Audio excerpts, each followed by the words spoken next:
हमारी लाइफ में वो थोड़ा सा जान लेंगे हम। ओके, सो ये अगर चीजें नहीं स्टाइल एंड हेल्थ चैलेंजेस आ सकते हैं। अभी हेल्थ चैलेंजेस में ना बहुत अलग फ्री लाइफ के लिए क्या क्या करना चाहिए वो नहीं पता है। सबसे पहले मैं मेरे बारे में बताऊंगा। यहाँ मेरी मुलाकात 7 साल पहले हुई थी। मैंने 19 kg वेट जो है वो लूज किया है with the coach guidance and इस कम्युनिटी के माध्यम से।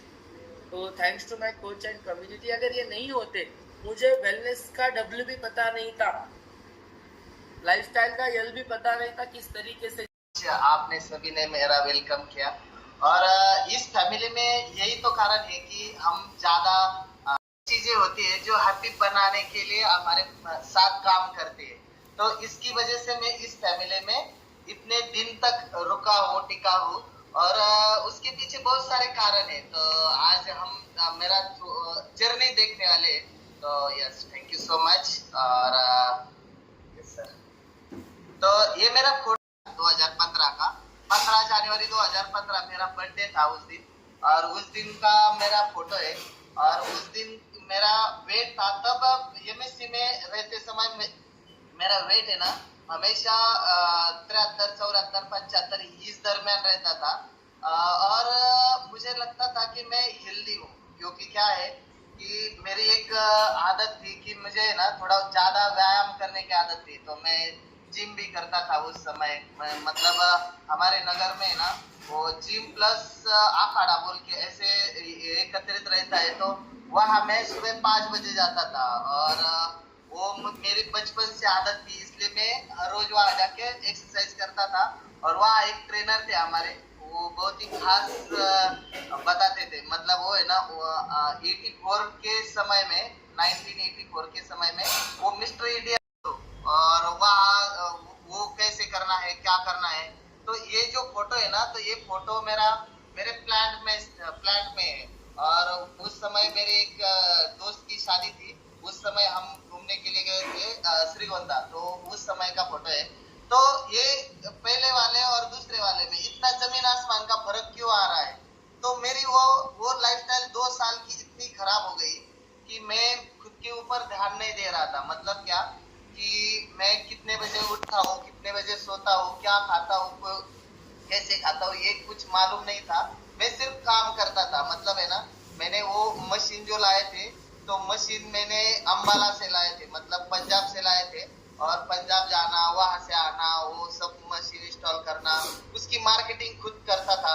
तो मेरा थोड़ा रूटीन लाइफस्टाइल अलग था। मतलब है ना, मैं रात को सुबह 4 बजे उठता था और सारा स्टडी किया है मैंने, एमएससी किया है।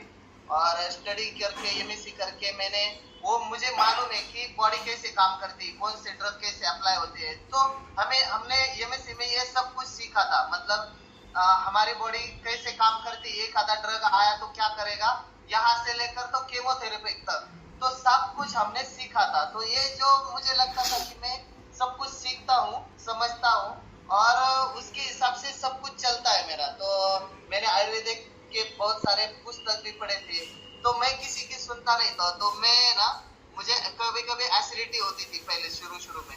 और कभी कभी एसिडिटी होती थी तो मैं क्या करता था, घर पे कुछ उपाय करता था। मतलब क्या, ज्यादा पानी पीना। तो मेरा एक कंसेप्ट था कि जब एसिडिटी होने लगी ना मुझे, तो मुझे लगता था कि शरीर में ना इंटेस्टाइन में स्टमक में ना ज्यादा एसिड आता है और वहाँ रोटी कम होती है। तो मैं ज्यादा रोटी खाने लगा। मेरा अजम्पशन थोड़ा अलग था। मतलब मी थोडा विचार वेगळा करायला लागलो की तू इतकी बारीक कस काय झाली। म्हणजे माझी कोच है ना, माझी मावशीचे, तो उनको पूछा मैंने कि आप इतने अच्छे कैसे हो गए। मतलब मैंने देखा था 2013-14 में, तो मैंने ही उनको उनकी रोटी मैंने बनाई है। मतलब शाम की रोटी मैं बनाता था, क्योंकि वो है ना हमेशा हर रोज घर पे आके मेरे मतलब माझ्या काकांना घेऊन त्या दवाखान्यात जायच्या रोज। म्हणजे एक दिवसाआड, 2 दिवसाआड, एक दिवसाआड असायचे। तर काही ना काही त्यांचं दुखत असायचं। म्हणजे हात बोट सुजलेले असायचे, चेहरा सुजलेला असायचा। इतकं वजन कस काय कमी झालं हे मी विचारायला लागलो। तर ते मला फक्त सांगितलं की तुला भारी वाटत, तू फक्त ये।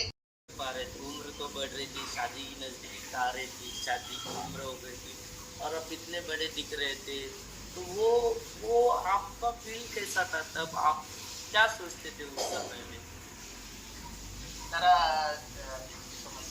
तर मला असं वाटायचं की मी ना खूप चांगला आहे आणि धष्टपुष्ट दिसतोय एकदम नाही का एकदम पाटलासारखा दिसतोय आणि ते फिलिंग असायचं पण ज्यावेळेस मला नंतर असं कळलं की माझं पोट पण वाकत नाही म्हणजे समोरून मी एकदम फ्लेक्झिबल असलेला मुलगा अचानक 26व्या वर्षी पोट कडक झालाय इकडून साईडनं पण वागता येत नाहीये समोरून पण वागता येत नाहीये त्यावेळेस मला इरिटेट व्हायला लागलं आणि मला 26व्या वर्षी मूलव्याध झालं जे मला असं वाटलं की आईला पण आहे आणि वडिलांना पण आहे तर मला पण झालं असेल तर वडिलांना माझ्या ब्लड यायचं आणि आईला ते कोमा असल्याचं मूळव्याध आहे तर मला असं वाटलं की त्यांचं सेम आता मला आलंय पण ह्या सगळ्या चुकीच्या गोष्टी असल्याचं हे नंतर कळायला लागलं मला म्हणजे माझ्या कोचनी ज्या वेळेस मला सांगितलं का की तू ये तर मी त्याला टाळत होतो म्हणजे माझ्या कोचला किती दिवस टाळलं माहितीये का जून ते नोव्हेंबर पर्यंत टाळत होतो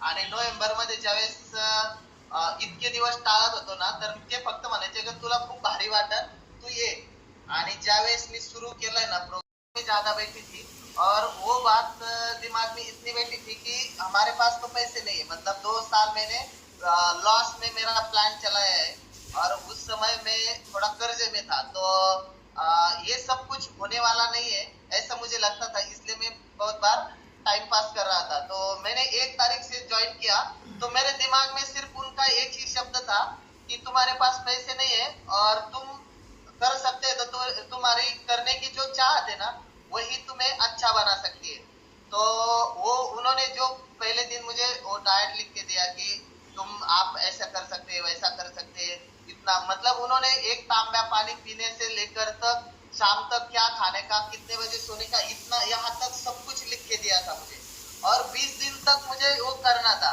तो पहले 7 दिन में ना हाँ तो पहले दिन मुझे थोड़ा सुबह लेने का है ना थोड़ा दिक्कत आई क्योंकि हमारे यहाँ है ना सुबह 4 बजे लाइट जाती थी याद आती थी मतलब मैं कहीं भी जाऊँ तो वो नींद आती थी तो वो चली गई उसके बाद मेरे कमर दुखना वो चला गया उसके बाद मेरे आता है मतलब ज्यादा देर के लिए मुझे बैठना नहीं पड़ता है और उसके बाद चिड़चिड़ होती थी पर मैं सबसे छोटा हूँ तो सबके घर के ऊपर बाकी के लोग मेरे ऊपर चिड़चिड़ करते थे मैं किसके ऊपर करूँ वो नहीं था तो घर में छोटा होने के कारण मैं किसी के ऊपर चिड़चिड़ नहीं करता था पर होती थी अंदर से बहुत सारी और मेरा है ना मुंह त्याला तोड़ निकलती थी उसके बाद मेरी ड्राई स्किन थी तो ड्राई स्किन की वजह से मेरा है ना हमेशा यहाँ जॉइंट की तरफ है ना ज्यादा जख्म असायचा मतलब जो भी जॉइंट है ना यहाँ ऊपर जख्म रहती थी और काला काला ज्यादा रहता था यहाँ भी या तो घुटनों का और पैर ज्यादा इडिया ज्यादा फटती थी म्हणजे टाचा उरलेले असायचे मी त्याला शिवून घेतलेलं असायचं तर ते पण बंद झालं म्हणजे 2च महिन्यात माझं ते गेलं और पैर को ज्यादा क्रैम्प आते थे वो भी चला गया क्रैम्प कम हो गए और डार्क बहुत ही खास है मेरा मतलब मैं इतना अच्छा नहीं था पहले इतना अभी अच्छा हुआ हूँ तो ये सब कुछ होते हुए मुझे लगता है कि मेरे कोच ने मुझे मदद नहीं की होती ना उन्होंने नहीं बोला होता कि आपको बहुत ही अच्छा लगेगा तो मैं ये सब कुछ नहीं कर सकता था बराबर तो ये सब कुछ करने के लिए हमारे पास है ना ये सब कुछ करने के लिए हमारे पास हमारे बात पूछा था कि